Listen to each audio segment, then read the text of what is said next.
क्या आपने कभी सोचा है कि कोई इंसान इतना शक्तिशाली हो सकता है कि उसकी मृत्यु के बाद भी उसकी आत्मा गांव को अपने कब्जे में ले ले?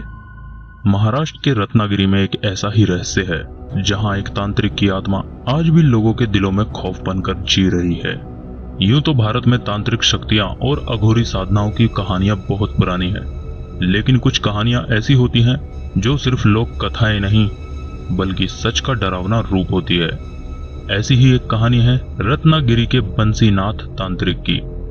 रत्नागिरी के समुद्र तट से करीब 15 किलोमीटर दूर स्थित है एक छोटा सा गांव, मीर गांव। गांव छोटा था लेकिन वहां की मान्यताएं और डर बड़े थे। यही डर जुड़ा है बंसीनाथ से, एक तांत्रिक जो इस गांव में 20 साल तक रहा और सबकी मदद करता रहा। बंसीनाथ गांव के एक मंदिर के पीछे बनी झोपड़े में रहता था। उसकी लंबी जटाएं, गेहुआ वस्त्र और भस्म से सना शरीर देखकर बच्चे तो दूर, बड़े भी नजदीक जाने से डरते थे। लेकिन जब कोई बीमार पड़ता, जब कोई बच्चा बिना कारण रोने लगता, खेतों में सूखा पड़ने लगे, तब बंसीनाथ ही एकमात्र सहारा बनता। धीरे धीरे उसका आदर श्रद्धा में बदला और श्रद्धा निर्भरता में। गांव वाले हर निर्णय में बंसीनाथ से सलाह लेने लगे, यहाँ तक कि गांव का प्रधान भी उससे डरने लगा। लेकिन जहां आस्था होती है वहां लालच भी पीछे नहीं रहता। गांव के सबसे अमीर जमींदार ठाकुर अर्जुन सिंह ने बंसीनाथ से अपनी बीमारी ठीक करने की गुहार लगाई। बंसीनाथ ने मना नहीं किया, लेकिन एक शर्त रखी, तुम्हें अपनी बेईमानी बंद करनी होगी और किसानों को उनका हक देना होगा। ये बात अर्जुन सिंह को चुभ गई। उसके अहंकार को बर्दाश्त नहीं हुआ कि कोई तांत्रिक उससे शर्त रखे। उसने गांव वालों को यह कहकर भड़काना शुरू कर दिया कि बंसीनाथ अब ठीक नहीं रहा, वो काला जादू करता है, बच्चों पर बुरा असर डालता है।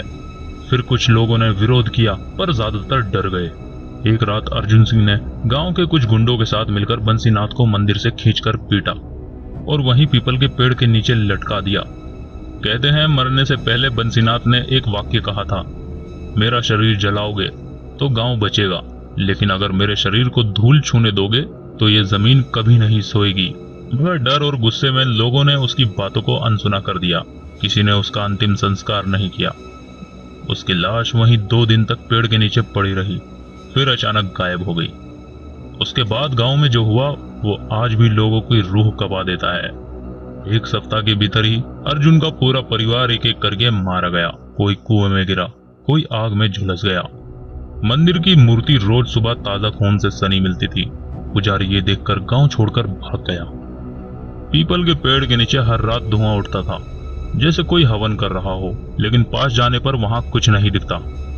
रात के समय लोग कहते थे कि मंदिर के चारों ओर किसी की आवाजें गूंजती है।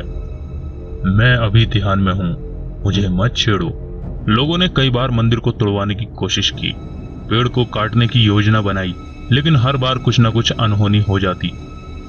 एक बार जेसीबी मशीन खुद ब खुद चालू हो गई और उसके ड्राइवर की गर्दन मशीन के अंदर ही दब गई।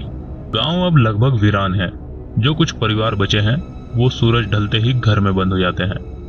पीपल का पेड़ अब भी वही है, सूखा और काला। उसके नीचे एक छोटी सी मिट्टी की समाधि बनी है, किसी ने रातों रात बनाकर छोड़ दी थी। कुछ स्थानीय साधुओं का कहना है कि बंसीनाथ अब पूर्ण तंत्र शक्ति में है। वह जीवित नहीं पर मृत भी नहीं। उसकी आत्मा आध्यात्मिक साधना में लीन है, लेकिन अगर कोई उसे छेड़े, उसका मजाक उड़ाए या उसका स्थान अपवित्र करे तो चेतावनी नहीं, सीधा प्रहार करता है। कई यूट्यूबर्स, ब्लॉगर और शौकीन लोग वहां हॉरर कंटेंट के लिए वीडियो बनाने गए। उनमें से कुछ तो वापस लौटे ही नहीं, और जो लौटे वो कभी सामान्य नहीं रहे। रत्नागिरी का ये रहस्य आज भी जीवित है, लोगों के मन में, हवाओं में और मंदिर की टूटी सीढ़ियों पर। तांत्रिक बंसीनाथ की कहानी सिर्फ डरावनी नहीं है, ये एक चेतावनी है। कभी कभी जो दिखता है वो सिर्फ शरीर होता है, और जो नहीं दिखता वही असली शक्ति है। क्या आपने कभी किसी पुराने मंदिर, पीपल के पेड़ या सुनसान गांव में कोई अलौकिक अनुभव किया है?